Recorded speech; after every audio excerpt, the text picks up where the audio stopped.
नाज़रीन ख़बरुनि जे सिलसिले खे अॻिते वधाईंदे अवां ताईं टंडो मोहम्मद ख़ान मां पुनू गाज़ी बिरोही जी ख़बर शामिल कयूं पिया त मुसलसल ॿिए ॾींहं बि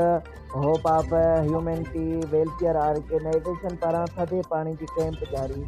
अॼु बि सख़्तु गर्मी जी शिदत खे नज़र में रखंदे Hope of humanity welfare Organization जे तरफ़ां आवाम जी ख़िदमत लाइ लगातार ॿिए ॾींहं बि थधे पाणी जी कैंप क़ाइमु कई वई, जिते वॾे अंग में माण्हुनि खे साफ़ ऐं थधो पाणी फराहम कयो वियो।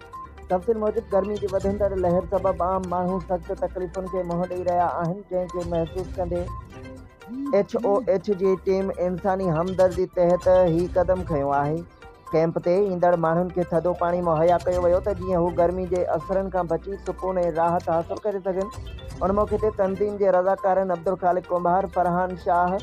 देसी रिंद ऐं ॿियनि जो चवणु हो त इंसानियत जी ख़िदमत संदनि बुनियादी मक़सदु आहे ऐं हू हर ॾुखे वक़्त में आवाम सां गॾु बीहण खे पंहिंजो फ़र्ज़ु सम्झनि था। वेलफेयर ऑर्गेनाइज़ेशन जी टीम जो HOH वधीक चवणु हो त अहिड़ियूं फलाही सरगर्मियूं ईंदड़ ॾींहनि में बि जारी रखियूं वेंदियूं, जीअं वधि खां वधि माण्हुनि ताईं मदद पहुचाए सघे।